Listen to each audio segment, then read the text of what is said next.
Next organ हमारे पास है heart, यानी कि दिल पर क्या असर हो रहा है जब सिंपैथेटिक सिस्टम एक्टिवेट हुआ तो दिल पर क्या असर हुआ। पहली चीज़ लिखी हुई है कि इंक्रीज रेट इंक्रीज कॉन्ट्रैक्टिलिटी, यानी कि हमारे पास जब सिंपैथेटिक सिस्टम एक्टिवेट होगा तो हमारे पास नर्व के जरिए सिग्नल कहाँ जाएगा, हमारे पास जो हार्ट है, हार्ट के ऐसे नोड तक सिग्नल जाएगा। तो ऐसे नोड क्या करेगा, ऐसे नोड बेसिकली ये जो दिल के धड़कने की ताकत यानी कि हार्ट रेट को क्या कर देगा, इंक्रीज कर देगा। ऐसे सेकंड चीज़ क्या होगी हमारे पास कि जो इनकी एक तो हमारे पास के हर मिनट में हार्ट ज़्यादा बार धड़केगा। सेकंड चीज़ क्या होगी, और ताकत से धड़केगा, यानी कि कॉन्ट्रैक्टिलिटी यानी कि जो हार्ट की कॉन्ट्रैक्ट करने की ताकत होती है वो भी क्या हो जाएगी, वो भी बढ़ जाएगी। ठीक है, तो हर बार हार्ट 1 मिनट में ज़्यादा टाइम धड़केगा, और हर बार जब धड़केगा तो बहुत सारे खून को एक साथ क्या करेगा, बॉडी में पंप करेगा। ठीक है, ताकि जो ऑर्गन्स हैं उनमें जो खून की सप्लाई अब ज़्यादा हो जाएगी। ठीक है, ताकि बॉडी इमरजेंसी से निपटने के लिए क्या हो जाए, रेडी हो जाए। नेक्स्ट थिंग जो लिखी हुई डिक्रीज रेट एंड डिक्रीज कॉन्ट्रेक्टिबिलिटी, यानी कि हार्ट की इसमें जो बीट करने की स्पीड है वो क्या हो जाएगी, कम हो जाएगी। ठीक है, ये कब होगा, ये कंडीशन होगी पैरासिम्पैथेटिक, जब हमारा सिस्टम एक्टिवेट होगा, यानी कि सुकून वाली जो कंडीशन होगी। एंड डिक्रीज कॉन्ट्रेक्टिबिलिटी, यानी कि हार्ट की जो कॉन्ट्रैक्ट करने की ताकत है वो भी क्या हो जाएगी, डिक्रीज हो जाएगी। अब ये डिपेंड करता है पर्सन की एज पे।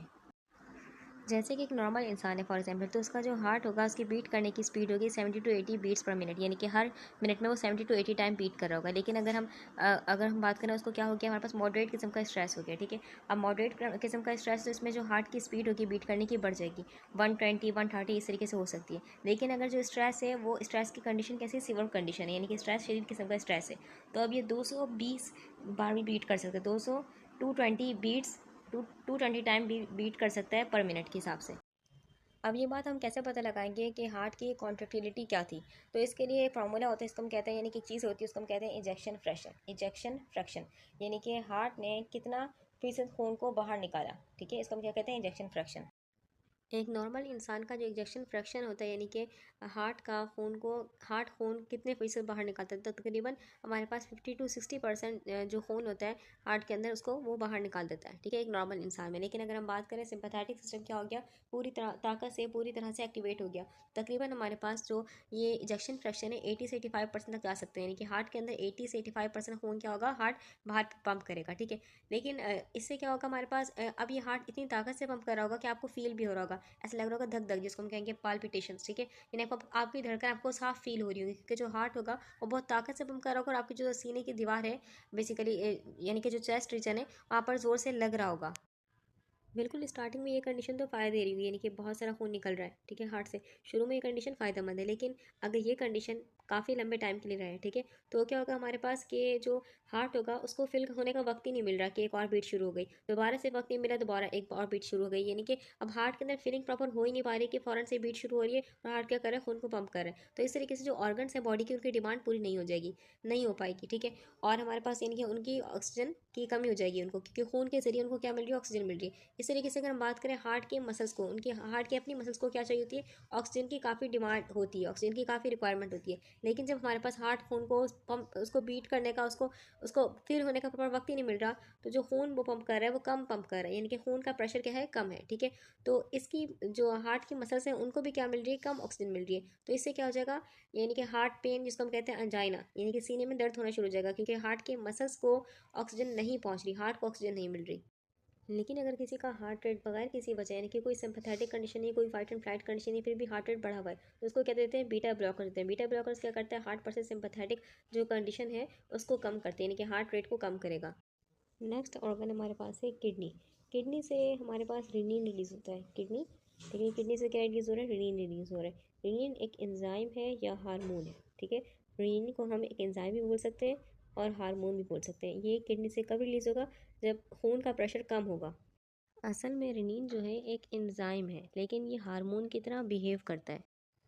रेनिन को हम एंजाइम क्यों कह रहे हैं, क्योंकि रेनिन जो होता है हमारे पास एक प्रोटीन, प्रोटीन का नाम क्या है, एंजियोटेंसिन। एंजियोटेंसिन प्रोटीन का नाम है। एंजियोटेंसिन को क्या करता है, तोड़ता है। ठीक है, एंजियोटेंसिन को तोड़ के इसको एक और शक्ल में बदलता है, उस शक्ल का नाम क्या है, एंजियोटेंसिन 1। ठीक है, इसलिए हम क्या कह रहे हैं, इसको एंजाइम कह रहे हैं। और हार्मोन क्यों कह रहे हैं, क्योंकि ये खून में ट्रैवल करता है, ब्लड में ट्रैवल होकर जहाँ से जाना है वहाँ जाएगा। ठीक है, अब रिनीन निकलता कहाँ से, रिनीन निकलता है जस्टा ग्लूमिनर अपरेटस से। अब जस्टा ग्लूमिनर अपरेटस कहाँ है, देखिए हमारे पास ये किडनी है। ठीक है, और आपको दिख रहा है हमारे पास ये जो अफेरेंट आर्ट्रियोल है, अफेरेंट आर्ट्रियोल यानी कि वो नाली खून की जो कि हमारे पास खून को किडनी तक लेके आ रही है, उसको हम क्या कहेंगे, अफेरेंट आर्ट्रियोल। क्या आ रही है उसको हम क्या कहेंगे, अफेरेंट आर्ट्रियोल। अफेरेंट आर्ट्रियोल जो नाली है खून की, इसकी लाइनिंग में देखें, इसकी लाइनिंग में सेल्स दिख रहे हैं आपको, ये सेल्स जक्स्टा ग्लूमेरुलर सेल्स कहलाते हैं, ठीक है। यही सेल्स क्या निकालते हैं, रेनिन निकालते हैं।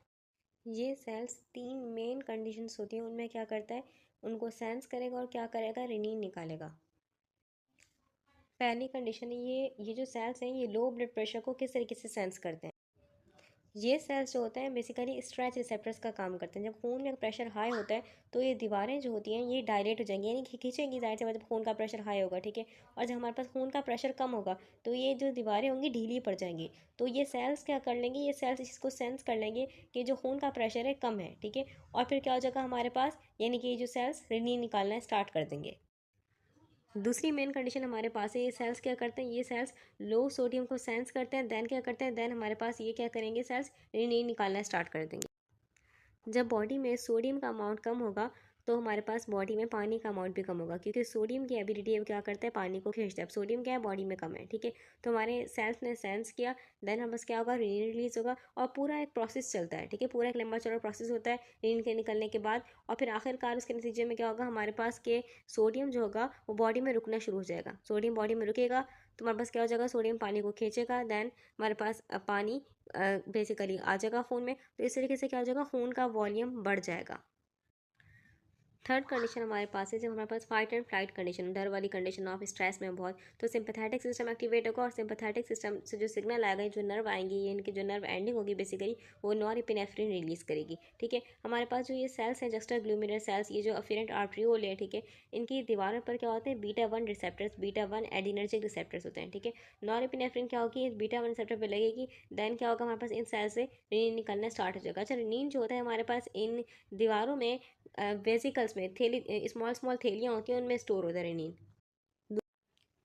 हम इसके बाद जो यहाँ पर बात लिखी हुई इसका मतलब क्या है, देखें हमारे पास जो सिंपैथेटिक नर्व है ना, वो 24 आवर्स नॉरएपिनेफ्रिन को रिलीज़ कर रही होती है, और नॉरएपिनेफ्रिन जो होता है अल्फा 1 और बीटा 1 रिसेप्टर को एक्टिवेट रखता है, यानी कि इतना कि बेसिकली खून का प्रेशर नॉर्मल रहे, ठीक है। नॉरएपिनेफ्रिन की एक और इंपॉर्टेंट बात याद रखनी है कि नॉरएपिनेफ्रिन जो ज़्यादा अच्छे से बाइंड करती है वो अल्फा 1 रिसेप्टर बाइंड करती है, अल्फा 1 रिसेप्टर से बाइंड करती है, बीटा 1 से भी बाइंड करती है, लेकिन इसकी एफिनिटी इतनी स्ट्रॉन्ग नहीं जितना कि अल्फा 1 से होती है। और इसी को हम कहते हैं सिंपैथेटिक टोन। अगर ये सिंपैथेटिक टोन ना हो तो खून का प्रेशर इतना नीचे गिर जाएगा हमारे पास कि जो बॉडी है वो शॉक में आ जाएगी। लेकिन अगर सिंपैथेटिक कंडीशन, देखिए ये तो नॉर्मली हो रहा है जिसको हम कह रहे हैं सिंपैथेटिक टोन, लेकिन अगर हमारे पास फाइट एंड फ्लाइट कंडीशन आ जाएगी तो ये नॉरएपिनेफ्रिन का निकलना क्या हो जाएगा, ज़्यादा हो जाएगा। जब नॉरएपिनेफ्रिन ज़्यादा निकलेगा तो हमारे पास जो रिसेप्टर्स हैं यानी कि वो ज़्यादा एक्टिवली काम करेंगे, अल्फा 1 और बीटा 1 दोनों एक्टिवली काम करेंगे, ठीक है। अच्छा, जो नॉर्मली हमारे पास देखें बीटा 1 रिसेप्टर जब एक्टिवेट होता है तो बेसिकली क्या होता है, रेनिन रिलीज होता है, रेनिन रिलीज होता है।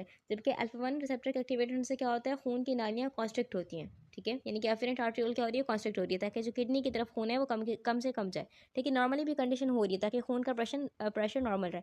लेकिन अगर सिंपैथेटिक कंडीशन हो जाएगी तो ये कंडीशन क्या हो जाएंगी, दोनों बढ़ जाएंगी, यानी कि रेनिन का निकलना भी बढ़ जाएगी, एंड हमारे पास जो खून की नाली का कॉन्स्ट्रिक्ट होना वो भी क्या हो जाएगा, बढ़ जाएगा। देखिए यहाँ पर जो लिखा हुआ है कि बीटा 1 इंक्रीज अल्फा 1 डिक्रीज।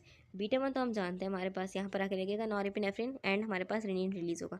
जबकि अल्फा 1 डिक्रीज क्यों लिखा हुआ है, हमारे पास जो अल्फा 1 है, ठीक है, ये दो काम करता है किडनी में। दो काम क्या करता है, एक तो हमारे पास खून की नालियों को कॉन्स्ट्रिक्ट करता है, सेकेंड चीज़ क्या करता है, ये रेनिन के इंक्रीज होने को थोड़ा सप्रेस करता है, डिप्रेस करता है, ठीक है।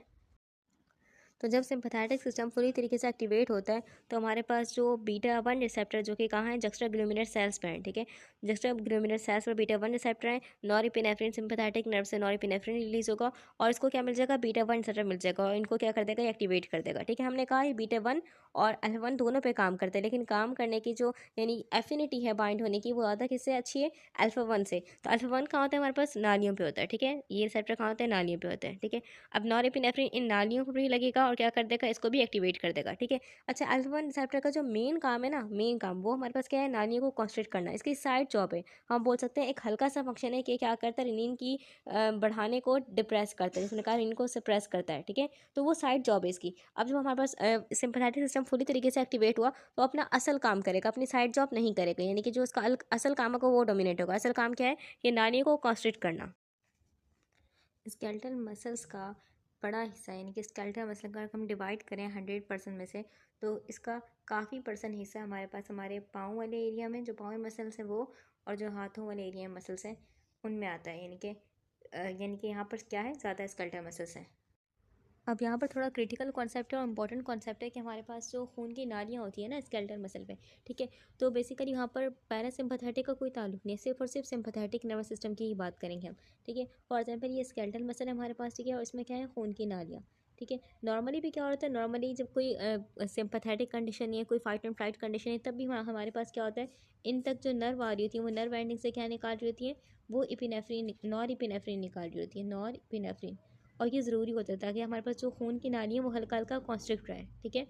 कहाँ क्या रहे, हल्का हल्का कॉन्स्ट्रिक्ट रहे, जिसको हम कहते हैं सिम्पैथेटिक टोन कहते हैं, क्या कहते हैं, सिम्पैथेटिक टोन, ठीक है। कौन से रिसेप्टर पर लगती है, खून की नालियों पर क्या होते हैं, अल्फा 1 रिसेप्टर, उन पर क्या लगती है, नॉरएपिनेफ्रिन लगती है नॉर्मल कंडीशन में, ठीक है। लेकिन अब कंडीशन कौन सी होगी, फॉर एग्जाम्पल हमारे पास सिम्पैथेटिक कंडीशन होगी, फाइट एंड फ्लाइट कंडीशन होगी, तो क्या होगा हमारे पास, तो हमारे पास दो चीज़ें होती है ना, हम जानते हैं, एक तो हमारे पास नॉरएपिनेफ्रिन निकलता है, ठीक है, यही होता है, ठीक है। और दूसरी चीज़ क्या होती है कि हमारे पास एड्रिनल ग्लैंड से, जो किडनी के ऊपर एड्रिनल ग्लैंड है, उसके उसके अंदर से क्या निकलता है, एड्रिनलिन निकलता है, क्या निकलता है, एड्रिनलिन, जिसको हम कहते हैं इपिनेफ्रिन, ये भी खून में शामिल होता है, ठीक है, जब सिम्पैथेटिक कंडीशन हो, ठीक है। अब ये इपिनेफ्रिन, जिसका दूसरा नाम एड्रिनलिन है, ये खून में शामिल होगा, और हमारे पास क्या होगा, जहाँ जहाँ बीटा 2 रिसेप्टर्स हैं, क्या है, बीटा 2 रिसेप्टर वहाँ पर लग जाएगा। तो हमारे पास अगर बात करें स्केलेटल मसल्स पर, जो खून की स्केलेटल मसल में जो खून की नालियाँ हैं उनके ऊपर रिसेप्टर्स हैं, बीटा 2 रिसेप्टर, कौन से रिसेप्टर है, बीटा 2 रिसेप्टर्स की तादाद जो है ज़्यादा है, ठीक है। तो हमारे पास जब सिम्पैथेटिक कंडीशन होगी, ये नर्व एंडिंग से नॉरएपिनेफ्रिन की क्वांटिटी को भी बढ़ा देगा, और ऊपर से हमारे पास ये जो एड्रेनलिन खून में घूम रहा है, ये बीटा 2 रिसेप्टर को घूम देखता हुआ यहाँ भी आ जाएगा, क्योंकि यहाँ पर क्या है, बीटा 2 रिसेप्टर की क्वांटिटी ज़्यादा है, ठीक है। तो हमारे पास एड्रेनलिन का इफेक्ट क्या हो जाएगा, ज़्यादा, क्यों, क्योंकि यहाँ पर बीटा 2 रिसेप्टर की क्वांटिटी ज़्यादा है, तो इसलिए हमारे पास जब यहाँ पर लगेगा एड्रेनलिन, तो उससे क्या हो जाएगा, ये नालियाँ डायलेट हो जाएंगी, ठीक है। और जो नॉरएपिनेफ्रिन का लगना था इसके ऊपर, ठीक है, F1 रिसेप्टर पर, वो जो अफेक्ट है वो डिप्रेस जगह, क्यों, क्योंकि यहाँ पर जो खून की नाली स्केलेटल मसल में, यहाँ पर अल्फा 1 रिसेप्टर कम है as comparison to beta 2 receptor, ठीक है। तो हमारे पास सिंपैथेटिक कंडीशन में जहाँ जहाँ अल्फा 1 रिसेप्टर है, वहाँ पर क्या होगा, नॉरएपिनेफ्रिन की क्वांटिटी बढ़ जाएगी, है ना। नॉरएपिनेफ्रिन क्या करेगा, अल्फा 1 रिसेप्टर पर लगता है, तो हमारे पास जो नर्व एंडिंग होगी, ठीक है, वो नॉरएपिनेफ्रिन निकालेंगी, और जो नॉरएपिनेफ्रिन होगा हमारे पास, वो हमारे पास स्किन के अंदर जो खून की नालियाँ हो गई, ठीक है, वहाँ, और हमारे पास जो बेसिकली हाजमे के निज़ाम की हो गई नालियाँ खून की, ठीक है, वहाँ वहाँ पर क्या है, अल्फा 1 रिसेप्टर की क्वांटिटी ज़्यादा है, ठीक है। और अल्फा 1 रिसेप्टर पर जब नॉरएपिनेफ्रिन लगता है, तो क्या होता है, हमारे पास नालियाँ कॉन्स्ट्रिक्ट होती हैं, क्या होती हैं, कॉन्स्ट्रिक्ट होती हैं। तो हमारे पास स्किन में जो खून की नाली है वो कॉन्स्ट्रिक्ट हो जाएंगी, देन जो हाजमे के निज़ाम में खून की नाली वो भी क्या हो जाएंगी, कॉन्स्ट्रिक्ट। तो इन एरिया से क्या जाएगा, खून का फ्लो कम जाएगा, इसीलिए डर वाली कंडीशन में क्या होता है, आपका चेहरा पीला हो जाता है, क्यों, क्योंकि स्किन वाले एरिया में क्या होता है, नालियाँ कॉन्स्ट्रिक्ट, यानी कि खून का फ्लो कम होता है। सारा जो खून का फ्लो कहाँ जा रहा होता है, इन स्केलेटल मसल्स में, ठीक है, स्केलेटल मसल में जो खून की नाली है, क्योंकि बीटा 2 रिसेप्टर क्या करता है, ये खून की नालियों को डायलेट करता है, ठीक है।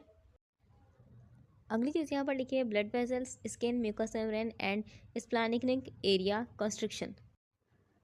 स्किन का मतलब हमारे बॉडी की जो आउटर सरफेस है, जिसको हम टच कर सकते हैं, फील कर सकते हैं, स्किन। अगला ऑर्गन हम डिस्कस करेंगे यूरिटर्स एंड ब्लैडर, ठीक है। इसमें क्या लिखा हुआ है, relaxation of detrusor, contraction of trigone and sphincter, contraction of detrusor, relaxation of trigone and sphincter, ठीक है। तो सिंपैथेटिक और पैरासिम्पैथेटिक जब सिस्टम ऑन होगा, तो इस ऑर्गन पर क्या असर पड़ेगा। सिंपैथेटिक सिस्टम में जो नर्व्स आएंगी वो हम बोलेंगे हाइपोगैस्ट्रिक नर्व है, ठीक है। कौन से लेवल से आ रही है, स्पाइनल कॉर्ड के हमारे पास। सिंपैथेटिक सिस्टम की बात करें तो जाहिर सी बात है, नर्व स्पाइनल कॉर्ड से ही आएंगे, ठीक है। T12 से जो L2 तक का एरिया है, ठीक है, तो वहाँ से हमारे पास नर्व्स आएंगी, ठीक है। और यहाँ पर आके क्या करेंगी, दो तरह के रिसेप्टर पर क्या करेंगी, नॉरएपिनेफ्रिन छोड़ेंगी। पहली चीज़ हमारे पास है, देखें हमारे पास डिट्रेसर मसल दिख रहे हैं आपको, ठीक है। ये डिट्रेसर मसल जो होते हैं, यहाँ पर क्या होते हैं, बीटा 3 रिसेप्टर्स लगे होते हैं, ठीक है। नॉरएपिनेफ्रिन जब सिंपैथेटिक सिस्टम एक्टिवेट हुआ, ठीक है, तो नॉरएपिनेफ्रिन यहाँ B3 रिसेप्टर पे आके लगेगा, ठीक है। तो इससे क्या हो जाएंगे, डिट्रेसर मसल क्या हो जाएंगे, रिलैक्स हो जाएंगे, ठीक है। तो अब क्या हो जाएगा, इसमें ज़्यादा यूरिन स्टोर हो पाएगा, ठीक है। रिलैक्स वगैरह हर जगह बन गई, तो बगैर प्रेशर बढ़ाए आधा यूरिन स्टोर हो जाएगा। बहुत ही मशहूर दवाई है MIRA, मीरा, और BIGRON, मीरा बैकग्राउंड जो दवाई है हमारे पास, ठीक है, ये इसी बीटा 3 रिसेप्टर पर काम करती है। क्या करती है, हमारे पास जो ओवर एक्टिव ब्लैडर होता है, जिसको बार बार यूरिन आ रहा होता है, ठीक है, उसको यूरिन आने की शिकायत होती है, तो उसके बेसिकली यूट्रेसर मसल पे काम करके क्या कर देगी, उसको रिलैक्स कर देगी, ठीक है। तो अब उसके मसल्स रिलैक्स हो गए, जगह आधा बन गई, तो अब ज़्यादा यूरिन स्टोर हो पाएगा उसमें, ठीक है। अब ये तो हो गया एक रिसेप्टर पे काम, ठीक है। अब सेकंड रिसेप्टर जो होता है अल्फा रिसेप्टर होता है, वो कहाँ होता है हमारे पास, जो बेसिकली हमारे पास इंटरनल स्फिंक्टर होता है ना, ठीक है, तो इस स्फिंक्टर को टाइट बंद कर देगा, ठीक है। जब नॉरएपिनेफ्रिन इस अल्फा रिसेप्टर पर आके लगेगा तो रिसेप्टर ये जो स्फिंक्टर था ये टाइट बंद हो गया, क्योंकि इमरजेंसी कंडीशन है, ठीक है। तो यूरिन निकल ना जाए बाहर, तो इसके लिए स्फिंक्टर को टाइट बंद कर दिया गया। अब यहाँ पर एक बहुत मशहूर दवाई है टैमस्यूलूसिन, TAMSULICIN, ठीक है। टैमस्यूलूसिन हमारे पास जो मेडिसिन है, ठीक है, इस ड्रग को यूज़ करते हैं जिनको इन स्फिंक्टर का मसला होता है, ठीक है, इंटरनल स्फिंक्टर का, ठीक है। तो यहाँ ये अल्फा रिसेप्टर पर काम करती है, ठीक है, और जो स्फिंक्टर होता है यानी कि वो खुल जाता है आराम से, यूरिन आराम से बाहर आ सकता है, ठीक है। तो ये कहानी हो गई हमारे पास सिंपैथेटिक की। अब बात करते हैं पैरासिम्पैथेटिक की, ठीक है। तो पैरासिम्पैथेटिक में ये चीज़ होगी, कॉन्ट्रैक्शन ऑफ डिट्रेसर होगा, relaxation of trigone and sphincter होगा। अब इस सिस्टम में हम बात करेंगे बेसिकली पेल्विक नर्व की, जो कि कहाँ से निकल रही है, स्पाइनल कॉर्ड के S2 से S4 तक के रीजन से निकल रही हैं। और चूंकि हम बात करें पैरासिम्पैथेटिक कंडीशन की, तो ये क्या रिलीज़ करेंगे, एसिटाइलकोलिन रिलीज़ करेंगे, ठीक है। तो हमारे पास ये एसिटाइलकोलिन रिलीज़ किया नर्व एंडिंग ने, ठीक है। और हमारे पास जो डिट्रेसर मसल था, ठीक है, यहाँ पर जो डिट्रेसर मसल थे हमारे पास इसके अंदर, ठीक है। अब डिट्रेसर मसल पे होते हैं M3 रिसेप्टर, क्या होता है M3 रिसेप्टर, तो उन रिसेप्टर पर जाकर लगेगी एसिटाइलकोलिन और क्या कर देगी, हमारे पास ये जो मसल्स होंगे ज़ोर से कॉन्ट्रैक्ट करेंगे, तो इससे क्या हो जाएगा, हमारे पास ये एरिया छोटा हो जाएगा, ठीक है। तो जो यूरिन होगा वो नीचे की तरफ फ्लो करने की कोशिश करेगा, यानी कि यूरिन को नीचे की तरफ धक्का मिलेगा। अब वो मरीज़ हैं जिनको क्या होती है, बार बार यूरिन जाने की यानी कि ज़रूरत पेश आती है उनका, यानी कि बार बार ये जो डिट्रेसर मसल है कॉन्ट्रैक्ट हो रहे हैं, ठीक है ना। इसका मतलब ये है ना, तो हम क्या करेंगे, तो उन मरीजों में जो दवाएं दी जाती हैं उनको हम कहते हैं एंटी मस्कुरानिक्स। वो क्या करते हैं, अगर हम बात करें, इसमें एक दवाई आती है ऑक्सीब्यूटानिन, बहुत ही मशहूर है ऑक्सीब्यूटानिन, ठीक है। ये दवाई क्या करती है, M3 रिसेप्टर को ब्लॉक कर देती है। जब रिसेप्टर ब्लॉक होगा तो हमारे पास ये मसल्स कॉन्ट्रैक्ट नहीं कर पाएंगी, ठीक है। ब्लॉक फुली नहीं करेगी, हल्का हल्का ब्लॉक करेगी, ताकि मसल पूरी तरीके से कॉन्ट्रैक्ट ना कर पाए और यूरिन नीचे की तरफ धक्का ना दे और यूरिन बार बार यूरिन जाने की जरूरत पेश ना आए। जबकि पैरासिम्पैथेटिक कंडीशन में ये स्फिंक्टर क्या होगा, ये स्फिंक्टर रिलैक्स होगा। किस तरीके से होगा, यहाँ पर बेसिकली एसिटाइलकोलिन रिलीज़ नहीं होगा, नाइट्रिक ऑक्साइड गैस रिलीज़ होगी। नाइट्रिक ऑक्साइड गैस क्या करेगी, इस स्फिंक्टर को रिलीज़ करने में हेल्प करेगी, ठीक है। नेक्स्ट अगर हम डिस्कस करेंगे जेनिटेलिया, ठीक है, फीमेल, रिलैक्सेशन ऑफ यूट्रस। ये जो बात लिखी हुई है तो सिंपैथेटिक सिस्टम के लिए, कि सिंपैथेटिक सिस्टम में रिलैक्सेशन ऑफ यूट्रस होगा, ठीक है। लेकिन बेसिकली ऐसा नहीं है कि यहाँ पर पैरासिम्पैथेटिक सिस्टम का कोई असर नहीं होता है। पैरासिम्पैथेटिक सिस्टम का भी असर होता है, लेकिन वो बहुत ही कम होता है, यानी कि ना होने के बराबर है। पैरासिम्पैथेटिक नर्व जब आती हैं, ठीक है, जेनिटेलिया वाले एरिया में, तो हमारे पास क्या होता है, बेसिकली जब पैरासिम्पैथेटिक नर्व एक्टिवेट होंगी जेनिटेलिया वाले एरिया में, क्या हो जाएगा, खून का फ्लो बढ़ जाएगा, ठीक है। यानी कि ब्लड वेसल क्या हो जाएंगे, डायरेक्ट खून का फ्लो बढ़ जाएगा।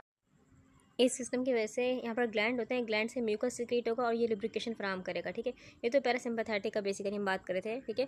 लेकिन यहाँ जो असल चीज़ लिखी हुई है सिंपैथेटिक, यूट्रस की स्मूथ मसल पर बेसिकली बीटा 2 एडिनर्जिक रिसेप्टर्स होते हैं।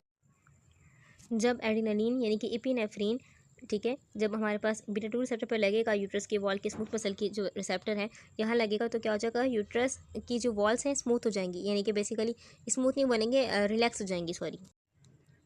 बहुत ही इंपॉर्टेंट ग्रुप ऑफ ड्रग्स होता है जिसका जो बेसिकली प्री मेच्योर लेबर के पेन को कंट्रोल करता है। यानी कि अगर किसी के यूट्रस की वॉल क्या हो रही है, कॉन्ट्रैक्ट हो रही है, तो क्या होगा, पेन होगा ना, जाहिर सी बात है, ठीक है।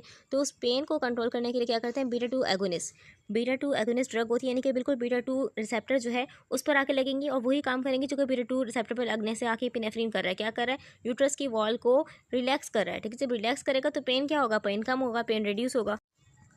नॉर्मल रूटीन में यूट्रस की मसल हल्की हल्की कॉन्ट्रैक्ट होती रहती है, इसको हम क्या कहते हैं, इसको हम कहते हैं सबटली कॉन्ट्रैक्शंस, और ये मेंस्ट्रुअल साइकिल के हिसाब से बदलती रहती हैं। जबकि प्रेगनेंसी में नॉर्मल हालत यही है कि यूट्रस की वॉल क्या रहें, रिलैक्स रहें, ताकि जो बच्चा है वो ग्रो कर सके, ठीक है। अगर यहाँ पर नॉर्मल यानी कि प्रेगनेंसी में क्या होना शुरू हो जाएगा, कॉन्ट्रैक्शन होना शुरू हो जाए यूट्रस में, तो ये प्री मेच्योर लेबर की तरफ ले जाएगी। अगला ऑर्गन हम डिस्कस करेंगे यूरिटर्स एंड ब्लैडर, ठीक है। इसमें क्या लिखा हुआ है, relaxation of detrusor, contraction of trigone and sphincter, contraction of detrusor, relaxation of trigone and sphincter, ठीक है। तो सिंपैथेटिक और पैरासिम्पैथेटिक जब सिस्टम ऑन होगा तो इस ऑर्गन पर क्या असर पड़ेगा। सिंपैथेटिक सिस्टम में जो नर्व्स आएंगी वो हम बोलेंगे हाइपोगैस्ट्रिक नर्व है, ठीक है। कौन से लेवल से आ रही है, स्पाइनल कॉर्ड के हमारे पास। सिंपैथेटिक सिस्टम की बात करें तो जाहिर सी बात है नर्व स्पाइनल कॉर्ड से ही आएंगी, ठीक है। T12 से जो L2 तक का एरिया है, ठीक है, तो वहाँ से हमारे पास नर्व्स आएंगी, ठीक है। और यहाँ पर आके क्या करेंगी, दो तरह के रिसेप्टर पर क्या करेंगी, नॉरएपिनेफ्रिन छोड़ेंगी। पहली चीज़ हमारे पास है, देखें हमारे पास डिट्रेसर मसल दिख रहे हैं आपको, ठीक है। ये डिट्रेसर मसल जो होते हैं यहाँ पर क्या होते हैं, बीटा 3 रिसेप्टर्स लगे होते हैं, ठीक है। नॉरएपिनेफ्रिन जब सिम्पैथेटिक सिस्टम एक्टिवेट हुआ, ठीक है, तो नॉरएपिनेफ्रिन यहाँ B3 रिसेप्टर पर आके लगेगा, ठीक है। तो इससे क्या हो जाएगा, डिट्रेसर मसल क्या हो जाएंगे, रिलैक्स हो जाएंगे, ठीक है। तो अब क्या हो जाएगा, इसमें ज़्यादा यूरिन स्टोर हो पाएगा, ठीक है। रिलैक्स हो गया, हर जगह बन गई, तो बगैर प्रेशर बढ़ाए आधा यूरिन स्टोर हो जाएगा। बहुत ही मशहूर दवाई है MIRA मीरा, और BIGRON मीरा बैकग्राउंड जो दवाई है हमारे पास, ठीक है, ये इसी बीटा 3 रिसेप्टर पर काम करती है। क्या करती है, हमारे पास जो ओवर एक्टिव ब्लैडर होता है, जिसको बार बार यूरिन आ रहा होता है, ठीक है, उसको यूरिन आने की शिकायत होती है, तो उसके बेसिकली यूट्रेसर मसल पे काम करके क्या कर देगी, उसको रिलैक्स कर देगी, ठीक है।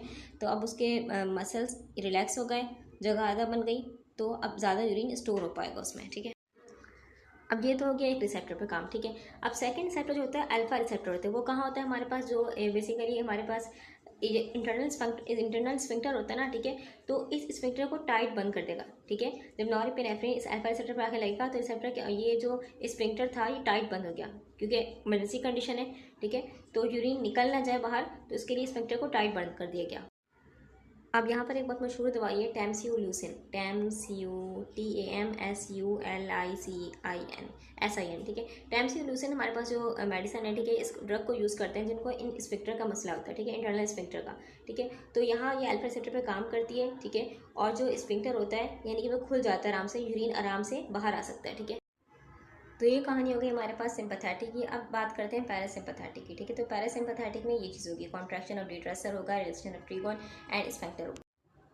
अब इस सिस्टम में हम बात करेंगे बेसिकली पेल्विक नर्व की, जो कि कहाँ से निकल रही है, स्पाइनल कॉर्ड के S2 से S4 तक के रीजन से निकल रही हैं। और चूंकि हम बात करें पैरासिम्पैथेटिक कंडीशन की, तो ये क्या रिलीज़ करेंगे, एसिटाइल कोलिन रिलीज़ करेंगे, ठीक है। तो हमारे पास ये एसिटाइल कोलिन रिलीज़ किया नर्व एंडिंग ने, ठीक है। और हमारे पास जो डिट्रेसर मसल था, ठीक है, यहाँ पर जो डिट्रेसर मसल थे हमारे पास इसके अंदर, ठीक है। अब डिट्रेसर मसल पे होते हैं M3 रिसेप्टर, क्या होता है M3 रिसेप्टर, तो उन रिसेप्टर पर जाकर लगेगी एसिटाइलकोलिन, और क्या कर देगी, हमारे पास ये जो मसल्स होंगे ज़ोर से कॉन्ट्रैक्ट करेंगे, तो इससे क्या हो जाएगा, हमारे पास ये एरिया छोटा हो जाएगा, ठीक है।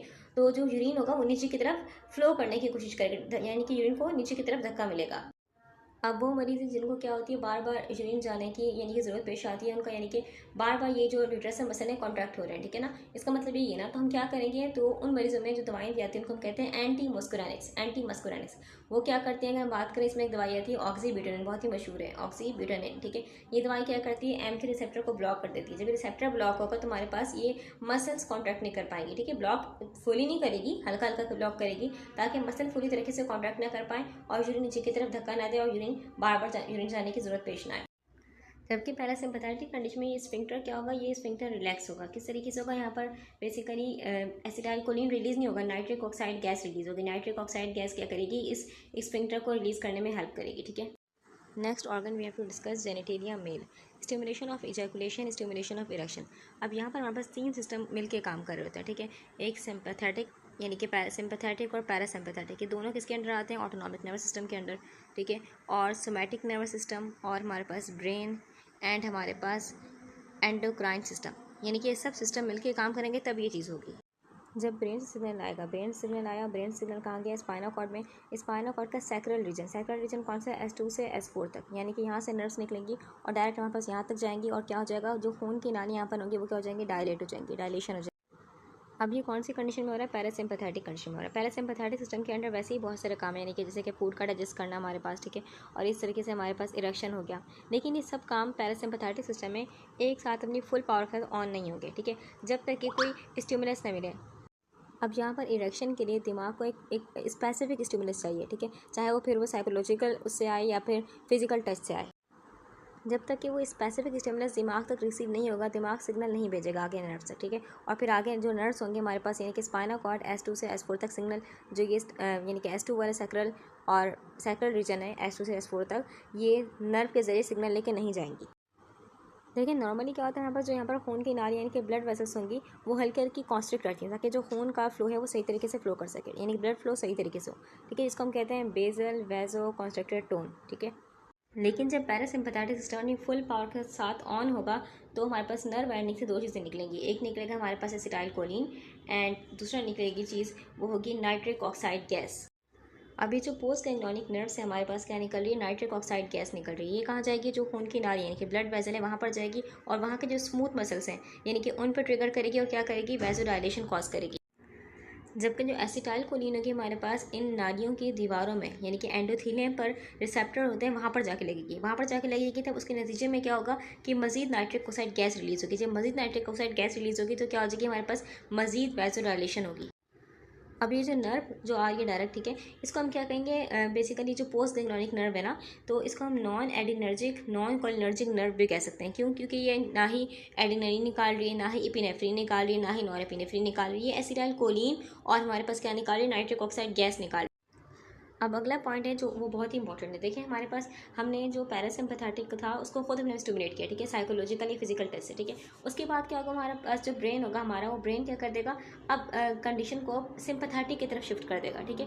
पहली चीज़ क्या होगी, पैरासिम्पैथेटिक हुआ जिससे खून की वजह डायलेट हो गई, ठीक है। अब क्या हो जाएगा, सिंपैथेटिक सिस्टम एक्टिवेट हो जाएगा, ठीक है। और सिंपैथेटिक सिस्टम की जो नर्व्स होंगी यानी कि वो कहाँ से निकल रही है, हमारे पास T12 और L2 यानी कि थॉरेसिक और लंबर रीजन से नर्व निकलेंगी, ठीक है। और क्या होगा, बेसिकली ये हमारे पास ये जो नर्व्स हैं बहुत इंपॉर्टेंट है। ये क्या करवाएंगे, हमारे पास इमेजन करवाएंगे। इमेजन मतलब यानी कि जो सीमेन था उसको ग्लैंड से निकलवा कर, ग्लैंड बनता है ना सीमेन, उस ग्लैंड से निकलवा कर क्या करेंगे, यूरिथ्रा में लेके आएंगी, और फिर यूरिथ्रा के जरिए अपने स्पेसिफिक बेसिकली पार्ट से निकल जाएगा बॉडी से, ठीक है।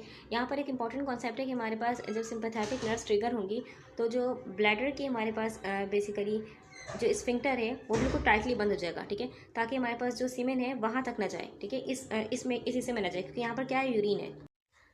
लेकिन जब सिंपैथेटिक सिस्टम यानी कि ऑन होगा प्रॉपर तरीके से, तो हमारे पास सारी कंडीशन क्या होंगी, मुतासिर होगी। क्योंकि सिंपैथेटिक सिस्टम में क्या हो रहा है, सारा खून का फ्लो हमारे पास कहाँ जा रहा है, हमारे मसल्स की तरफ जा रहा है, मसल्स में जो खून की नालियाँ, ठीक है। बाकी जो खून की नालियाँ वो क्या हो रही है, कॉन्स्ट्रिक्ट हो रही है। तो हमारे पास हम जानते हैं कि इसमें क्या हो रहा है, इसमें हमें चाहिए कि जो खून की वजह डायलेट हो, ठीक है।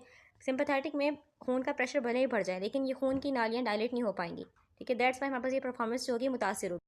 अब अगली चीज़ हम डिस्कस करेंगे, लिखा हुआ है ट्रैकिया एंड ब्रंक्यूल्स, ठीक है, डायलेशन, कंस्ट्रक्शन, इंक्रीज सिक्रीशन। इसका मतलब क्या हुआ, पहले तो ये क्लियर करेंगे कि what is trachea and what is bronchiole. देखिए ट्रैकिया क्या होता है, हमारे पास जो सीधी नाली है, सिंपल, देखें ये जो नाली है ना सिंपल सीधी सी, इसको हम कहते हैं, जो मेन नाली है सांस की, उसको हम कहते हैं ट्रैकिया, ठीक है। और फिर हमारे पास थोड़ा सा नाली बैंड हो रही होती है, ठीक है, ये क्या कहलाएगी, हमारे पास कहलाएगी, ये कहलाएगी ब्रंकस, ठीक है। और फिर हमारे पास यहाँ पर लंग्स होते हैं, ठीक है, और लंग्स में ये फिर फर्दर क्या हो रही होती है, डिवाइड हो रही होती है, डिवीजन हो रही होती है इसकी, इसको हम बोलते हैं ब्रंक्यूल्स बोलते हैं, ठीक है। तो ये सारी ब्रंक्यूल्स हैं, ठीक है। देखिए आपको दिख रहा होगा ब्रंक्यूल्स मजीद नालियों में, ठीक है। ये मेन ब्रंकस है, फिर ये सेगमेंटल ब्रंकस है, ब्रंक्यूल्स, ठीक है। अब जब सिंपैथेटिक सिस्टम एक्टिवेट होगा, fight and flight system activate होगा, तो हमारे पास जो यानी कि सिंपैथेटिक नर्व आएगी, ठीक है, ये है सिंपैथेटिक नर्व, ठीक है, और ये ब्रंक्यूल्स है। अब ब्रंक्यूल से सिंपैथेटिक नर्व आएगी और क्या रिलीज़ करेगी, इपिनेफ्रिन रिलीज़ करेगी नर्व एंडिंग से, इपिनेफ्रिन रिलीज़ होगा, और ब्रंक्यूल्स पर क्या है, बीटा 2 रिसेप्टर हैं जो कि इस इपिनेफ्रिन को पहचानेंगे, एंड हमारे पास क्या होगा, सांस की नालियाँ खुल जाएंगी। इसी को हम बोलेंगे ब्रंको डायलेशन, यानी कि अब ज़्यादा हवा पहुँचेगी, ठीक है, यानी कि लंग्स तक ज़्यादा हवा पहुँचेगी, और लंग्स फर्दर हमारे पास बॉडी को ज़्यादा ऑक्सीजन दे रहा होगा खून के ज़रिए, यानी कि खून में शामिल कर रहा होगा, ठीक है। इससे बॉडी के ऑर्गन्स की डिमांड पूरी हो जाए ताकि। इसके बिल्कुल अपोजिट, जब आप रेस्ट वाली कंडीशन में, कोई फाइट एंड फ्लाइट कंडीशन ही, तो हमारे पास जो वेगस नर्व होगी वो आ रही होगी, ठीक है, यानी कि वेगस नर्व क्या कर रही होगी, रिलीज़ करी होगी, एसिटाइल कोलिन रिलीज़ करी होगी ब्रंक्यूल्स पर। रिसेप्टर कौन सा होगा, M3 रिसेप्टर, इसको हम बोलते हैं मुस्करानिक रिसेप्टर। इससे क्या होगा, जो ब्रंक्यूल्स की स्मूथ मसल है वो कॉन्ट्रैक्ट होंगी, यानी कि क्या होगी, ब्रंको कॉन्स्ट्रिक्शन होगी। और सेकंड चीज़ क्या होगी, इससे म्यूकस बनेगा, ठीक है। पैरासिम्पैथेटिक कंडीशन में क्या होता है, म्यूकस बनता है। ये बात बोलें तो और ज़्यादा क्लियर होगा कि म्यूकस की सिक्रीशन बढ़ जाती है पैरासिम्पैथेटिक में, जबकि सिम्पैथेटिक में म्यूकस की सिक्रीशन कम हो जाती है। अब ये समझना ज़रूरी है कि म्यूकस होता है क्या। देखिए म्यूकस को हम आम अल्फाज में बोलते हैं बलगम, ठीक है, एक स्टिकी सा, एक गाढ़ा सा, एक हमारे पास लिक्विड होता है अजीब सा गाढ़ा सा लिक्विड, ठीक है, तो उसको हम बोलते हैं म्यूकस। ये सांस की नालियों को क्या रखता है, मॉइस्ट रखता है, नम रखता है, ठीक है। और म्यूकस क्या करता है, और बाहर से कोई जरासीम आ गया या फिर कोई बेसिकली मिट्टी के ज़रात आ गए तो उसको भी क्या कर लेगा, अपने अंदर ट्रैप कर लेगा, ठीक है, यानी कि बॉडी के अंदर फर्दर नहीं जाने देगा। तो बेसिकली जब आप आराम वाली कंडीशन में, पैरासिम्पैथेटिक कंडीशन में, तो बॉडी कौन से मोड में है, बॉडी क्लीनिंग मोड में। म्यूकस जो है, म्यूकस एक आम सा गाढ़ा सा पानी नहीं है, बल्कि एक कॉम्प्लेक्स जेल है, और इसके पीछे बनने का पूरा एक प्रोसेस होता है। यहाँ पर आपको दिख रहा होगा गॉबलेट सेल्स, ठीक है, तो बेसिकली गॉबलेट सेल्स में बेसिकली हमारे पास प्रोटीन बन रहे होते हैं, म्यूकन प्रोटीन, ठीक है। ये बेसिकली सब म्यूकोजल ग्लैंड है, सब म्यूकोजल ग्लैंड के अंडर ही आता है गॉबलेट और सीरस वगैरह, ठीक है। तो गॉबलेट सेल्स के अंदर एक प्रोटीन बन रही होती है। अब ये जो म्यूकन प्रोटीन होती है बहुत बड़ी होती है साइज़ में, और इस पर क्या लगी होती हैं, शुगर की यानी कि कार्बोहाइड्रेट की जंजीरें लगी होती हैं लंबी लंबी। इन प्रोटीन्स को सेल के अंदर यानी कि गोल्जी अपरेटस के अंदर पैक किया जाएगा, ठीक है। गोल्जी अपरेटस इनको पैक करेगा और इनको स्मॉल स्मॉल थैलियों में क्या कर देगा, स्टोर कर लेगा। जब पैरासिम्पैथेटिक सिस्टम से हमारे पास नर्व निकली, ठीक है, और क्या निकला, एसिटाइलकोलिन निकला, तो वो इन ग्लैंड्स के ऊपर जो लगे होंगे M3 रिसेप्टर, उनको क्या करेगा, एक्टिवेट करेगा। इस सिग्नल के मिलते ही जो थैलियाँ होंगी वो फट जाएंगी और उसमें से म्यूकन जो होगा, म्यूकन बाहर आ जाएगा, जो म्यूकन प्रोटीन थी। म्यूकन बाहर आया, जो नालियों में पानी पड़ा हुआ था, ठीक है, और आयन से सोडियम पोटेशियम कैल्शियम वगैरह, ठीक है, उनसे क्या होगा, कंबाइन होगा म्यूकन, ठीक है, म्यूकन प्लस वाटर प्लस आयन्स, और ये अपने साइज से 600 टाइम्स बड़ा हो जाएगा, ठीक है, यानी कि फूल जाएगा। अब ये फूला हुआ म्यूकन ही क्या कहलाता है, म्यूकस कहलाता है, ठीक है। एक बात याद रखिएगा कि लंग्स के जो स्मूथ मसल्स होते हैं, ठीक है, उन पर सिंपैथेटिक सिस्टम की डायरेक्ट कोई नर्व असर नहीं करी। वहाँ पर कौन असर करता है, हमारे पास जो खून में एपिनेफ्रिन रिलीज हुआ था ना, जो हमारे पास उसने रिलीज़ किया था एड्रिनल ग्लैंड ने, ठीक है, वो काम करेगा यहाँ पर, क्योंकि यहाँ रिसेप्टर कौन सा है, बीटा 2 रिसेप्टर, और बीटा 2 रिसेप्टर के लिए स्ट्रॉन्गर एफिनिटी किसकी, एपिनेफ्रिन की, ठीक है। नॉर एपिनेफ्रिन की एफिनिटी बीटा 2 रिसेप्टर के लिए कम है। अब इसके बाद यहाँ सवाल आ सकता है कि यहाँ पर लंग्स में टोटल कितने तरह के रिसेप्टर हैं। देखिए, अगर लंग्स की बात करें तो हम लंग्स में ज़्यादा क्वांटिटी में जो रिसेप्टर पाए जाते हैं वो होते हैं बीटा 2 रिसेप्टर। कौन से, बीटा 2 रिसेप्टर। जबकि सेकंड टाइम हमारे पास यानी कि सेकंड उसमें आते हैं कैटेगरी में, यानी कि जो थोड़ा से कम है इससे, वो है हमारे पास M3 रिसेप्टर, ठीक है, जो कि पैरासिम्पैथेटिक बेसिकली सिस्टम का हिस्सा है, ठीक है। और ये क्या करते हैं, हमारे पास ये ब्रोंको कॉन्स्ट्रिक्शन करेंगे, ठीक है, और म्यूकस को बढ़ाएंगे, यानी कि ये आराम वाली कंडीशन में, सुकून वाली कंडीशन में काम हो रहा है। देखिए, लंग्स में सिंपैथेटिक भी काम कर रहा है, पैरासिम्पैथेटिक भी काम कर रहा है। लंग्स में एक तीसरा सिस्टम भी काम कर रहा है, ठीक है, जिसको हम बोलते हैं non adrenergic non cholinergic system, जहाँ पर नाइट्रिक ऑक्साइड के जरिए नालियों के रिलैक्स होने में हेल्प की जा रही है। एक और इम्पॉर्टेंट पॉइंट कि हमारे पास अल्फा 1 रिसेप्टर भी होते हैं। क्यों होते हैं, देखिए, लंग्स में हमारे पास जो खून की नालियाँ हैं वहाँ पर रिसेप्टर कौन से होंगे, अल्फा 1 रिसेप्टर होंगे, ठीक है। तो ये बात भी याद रखनी है। नेक्स्ट ऑर्गन हम डिस्कस करेंगे एड्रिनल मेडुला, ठीक है। अच्छा, इसमें लिखा हुआ है secretion of epinephrine and nor epinephrine. Adrenal medulla जो हमारे पास बेसिकली ये किडनी है, ये एड्रिनल मेडुला जो कि ग्लैंड है, ठीक है। इसकी सबसे खास बात ये है कि यहाँ पर पैरासिम्पैथेटिक सिस्टम का यानी कि पैरासिम्पैथेटिक नर्व का यहाँ पर कोई ताल्लुक नहीं होगा। सिर्फ और सिर्फ कौन काम करेगा, सिम्पैथेटिक सिस्टम काम करेगा, यानी कि सिम्पैथेटिक नर्व्स आ रही होंगी इस पर। देखिए, होता क्या है इसमें, अगर बॉडी में खतरा है, यानी कि खतरे वाली कंडीशन है हमारे पास, ठीक है, हमारे पास फाइट एंड फ्लाइट कंडीशन, तो हमारे पास इस एड्रिनल ग्लैंड से क्या रिलीज होता है, एड्रिनलिन, यानी कि एपिनेफ्रिन रिलीज होता है, और खून में रिलीज होगा और बॉडी के ऑर्गन तक जाएगा और क्या कर देगा, बॉडी में सिंपैथेटिक कंडीशन का यानी कि पैदा कर देगा, ठीक है। अगर बॉडी खतरे में नहीं है तो हमारे पास जो एड्रिनल ग्लैंड है यहाँ से एड्रिनलिन का निकलना खुद ही बंद हो जाएगा, ठीक है। और जब एड्रिनलिन का निकलना बंद होगा तो जो खून में एड्रिनलिन होगा उसको बेसिकली बॉडी साफ कर देगी, ठीक है। तो खून से एड्रिनलिन खत्म हो जाएगा इस तरीके से, ठीक है। अब यहाँ पर ऐसा नहीं होगा कि अगर सिंपैथेटिक कंडीशन है तो एड्रिनलिन का निकलना बिल्कुल जीरो हो जाए, ठीक है। एड्रिनलिन जो होता है हमारे पास यानी कि ब्लड में हल्की हल्की अमाउंट में हमेशा रहता है, इसको हम कहते हैं बेसल एड्रिनलिन, ठीक है। और ये बॉडी के मेंटेनिंग यानी कि बेसिक फंक्शनिंग के लिए बहुत ज़रूरी है, यानी कि जैसे कि ब्लड का प्रेशर कंट्रोल करना, ठीक है, और हार्ट का एक मुनासिब उसमें रफ्तार में रखना है, तो उन सब के लिए इसका हल्की हल्की लेवल में खून में होना ज़रूरी है। देखिए, होता है कि हमारे पास ब्रेन का जो हिस्सा है हाइपोथैलेमस, इसको क्या महसूस हुआ, इसको स्ट्रेस महसूस हुआ, ठीक है। तो वो क्या करेगी, हमारे पास स्पाइनल कॉर्ड के जरिए क्या करेगी, हमारे पास सिग्नल भेजेगी इस एड्रिनल ग्लैंड तक, ठीक है। स्पाइनल कॉर्ड से फिर एक नर्व निकलेगी, ये एक ही नर्व होगी, ये प्री गैंग्लियोनिक नर्व होगी, यहाँ पर पोस्ट गैंग्लियोनिक नर्व नहीं होती, ठीक है। डायरेक्ट प्री गैंग्लियोनिक नर्व जो होगी वो जा रही होगी किडनी के एड्रिनल ग्लैंड तक, ठीक है। एड्रिनल ग्लैंड तक जाएगी, एड्रिनल ग्लैंड के हम सेल्स को क्या कहेंगे, क्रोमोफेरेन सेल्स कहेंगे। और यहाँ पर नर्व एंडिंग से क्या रिलीज होगा, जो नर्व डायरेक्ट आ रही होगी एड्रिनल ग्लैंड तक, ठीक है, उसकी नर्व एंडिंग से क्या रिलीज होगा, एसिटाइलकोलिन रिलीज होगा, ठीक है। और ये क्रोमोफेरेन सेल एड्रिनल ग्लैंड की जो सेल्स हैं क्रोमोफेरेन सेल को ऑन कर देगी, ठीक है। जब ये सेल्स पे ऑन होंगे, यानी कि जब इन सेल्स पे लगा एसिटाइलकोलिन, तो हमारे पास ये एड्रिनल ग्लैंड क्या रिलीज करेंगे, ये रिलीज करेंगे हमारे पास इपिनेफ्रिन और नॉर इपिनेफ्रिन। इपिनेफ्रिन 80% और नॉर इपिनेफ्रिन 20% रिलीज होगा। अब यहाँ खास बात ये होती है कि नर्व का जो असर होता है, हम जानते हैं कि नर्व से जो सिग्नल आता है उसका असर डायरेक्ट खत्म हो जाएगा, ठीक है। लेकिन यहाँ पर रिलीज़ किस में हुआ है, खून में डायरेक्ट रिलीज़ हुआ है एड्रिनलिन, ठीक है। तो उसका जो असर होता है बॉडी में थोड़ा लंबे टाइम के लिए रहता है एज़ कम्पेयर टू जो सिग्नल नर्व से रिलीज़ हुआ। अब ये जो नॉर इपिनेफ्रिन है और एपिनेफ्रिन, ये दोनों तरह के रिसेप्टर, अल्फा और बीटा, दोनों तरह के रिसेप्टर पर लग सकता है। लेकिन जो नॉर इपिनेफ्रिन है इसकी स्ट्रॉन्गर एफिनिटी यानी कि बाइंड करने की ताकत ज़्यादा अच्छे से किससे, अल्फा रिसेप्टर से। इस तरीके से इपिनेफ्रिन की स्ट्रॉन्गर एफिनिटी किस रिसेप्टर के साथ है, बीटा से, ठीक है। लेकिन बाइंड दोनों से कर सकता है, लेकिन स्ट्रॉन्गर एफिनिटी में फ़र्क है।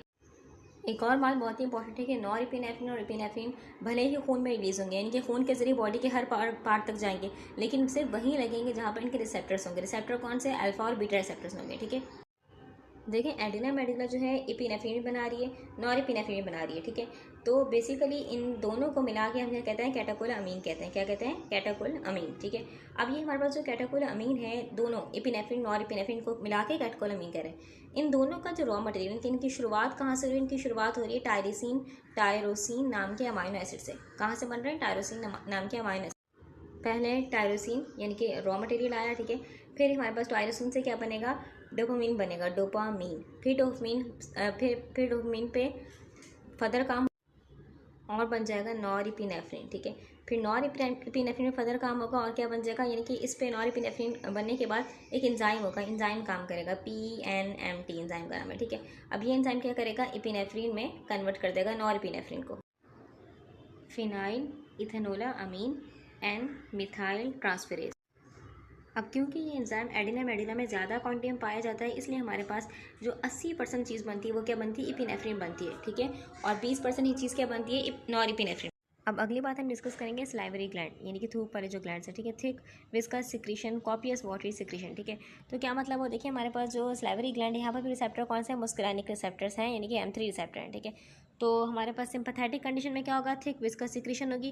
पैरासिम्पैथेटिक में क्या होगा? कोपियस, यानी कि बहुत ज़्यादा मिकदार में क्या होगा? वाटरी सिक्रीशन, हल्का हल्का पानी। ठीक है, गाढ़ा नहीं होगा, पतला पानी होगा। ठीक है, और ये ज़रूरी है पतला पानी पैरासिम्पैथेटिक कंडीशन में, ताकि जो खाना आप खा रहे हैं वो खाना सही तरीके से सॉलो कर सकें आप। ठीक है, वो खाना सही तरीके से गीला हो सके, मॉइस्ट हो सके, तो उसके लिए क्या है? पतली सी वाटरी सिक्रीशन होगी, कोपियस ज़्यादा मिकदार में होगी। जब हमारे पास कंडीशन कौन सी है? पैरासिम्पैथेटिक, कोई फाइट एंड फ्लाइट कंडीशन नहीं है, तो पैरासिम्पैथेटिक सिस्टम से नर्व आएगी जो कि क्या करेगी? यानी कि बेसिकली हमारे पास कौन सी नर्व आएगी? क्रेनियल नर्व 7 और 9। ठीक है, 7 और 9, और ये आके कहाँ लगेगी? M3 मुस्कुराने के सेक्टर पे लगेंगी, और ये क्या करेगा? वाटर सिक्रीट करेगा। जबकि सिंपैथेटिक नर्व में, सिंपैथेटिक सिस्टम में एक्टिवेट होगा तो उसमें क्या होगा? हमारे पास जो सिग्नल लेके आएंगी नर्व, ठीक है, वो क्या करेंगी? वो हमारे पास ग्लैंड में जो खून की नालियाँ होंगी उनको कॉन्स्ट्रिक्ट कर देंगी। ठीक है, और हमारे पास ग्लैंड जो है वो खून की नालियों में से तो निकाल रहा है बेसिकली पानी। ठीक है, तो वो नालियाँ कॉन्स्ट्रिक्ट होगी, यानी कि पानी की मिकदार क्या हो जाएगी? कम हो जाएगी। लेकिन ये ग्लैंड के जो एक्टिनर सेल्स हैं उनको सिग्नल देगी सिंपैथेटिक नर्व कि क्या करें? ज़्यादा म्यूकस और प्रोटीन निकाल। अब इससे क्या हो जाएगा? थूक जो होगा गाढ़ा हो जाएगा, चिपचिपा हो जाएगा, लेकिन इसकी अमाउंट क्या हो जाएगी? कम, क्योंकि पानी कम आया था।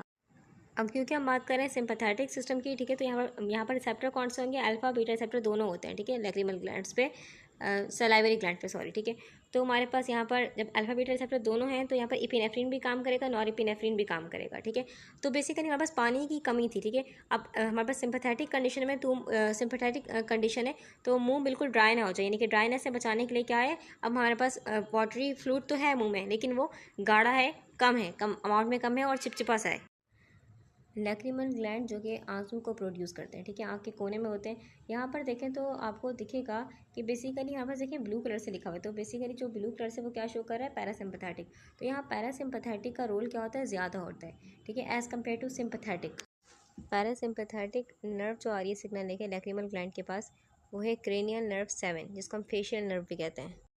अब क्रेनियल नर्व की एक ख़ास ब्रांच होती है फेशियल नर्व 7 की, इसको हम बोलते हैं ग्रेटर पेट्रोसल नर्व। यही नर्व क्या होती है? आगे सिग्नल लेके जाती है, जो आंसू का सिग्नल था उसी को फर्दर कैरी करके लेके जाएगी।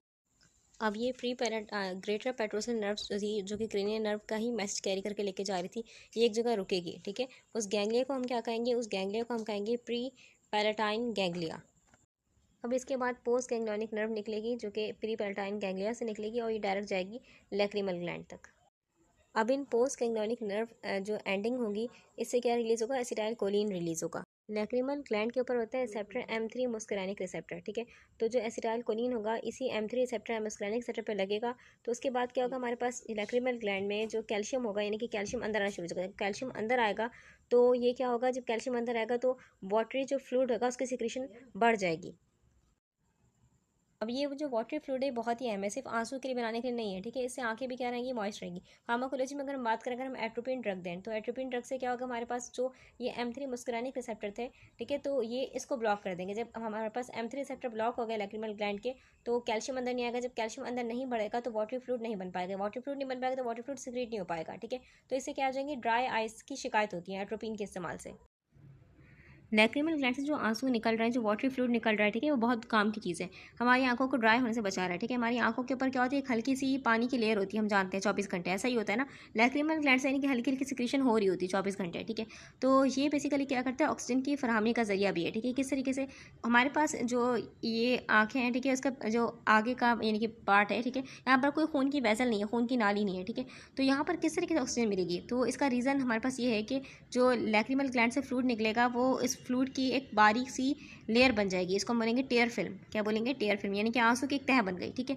अब ये जो तह होगी, जो बाहर ऑक्सीजन, इतनी ज़्यादा ऑक्सीजन है हमारे पास एटमॉस्फेयर में, वहाँ से ऑक्सीजन क्या होगी, इस टेयर फिल्म में डिजॉल्व होगी, इस तह में डिजॉल्व होगी, दैन जो कॉर्निया के सेल्स होंगे उनको मिलेगी ऑक्सीजन, ठीक है। तो अगर हमारे पास ऑक्सीजन कम है तो या फिर ये ग्लैंड ये वाटरी फ्लूइड नहीं है, टेयर फिल्म नहीं है, तो हमारे पास ऑक्सीजन कॉर्निया के सेल तक नहीं पहुंच पाएगी। कॉर्निया के सेल क्या होना शुरू हो जाएंगे, सफोकेट होना शुरू हो जाएंगे, आंखें ड्राई होना शुरू हो जाएंगी। और ये जो लैक्रिमल ग्लैंड की सिक्रीशन है, जो आंसू हैं, ठीक है, वो सिर्फ पानी नहीं है, वाटरी फ्लूइड नहीं है, बल्कि उसमें एंजाइम भी होते हैं, जो कि क्या करते हैं, हमें बाहर के फॉर एग्जाम्पल एटमॉस्फेयर में क्या थी, कोई जरासीम वगैरह थे, ठीक है। तो इसमें एंजाइम होता है, लाइसोजाइम एंजाइम, जो कि क्या करेगा, उस जरासीम की सेल वॉल को तोड़ डालेगा, यानी कि उस जरासीम को ख़त्म कर डालेगा, यानी कि प्रोटेक्शन करता है हमारी आंखों की।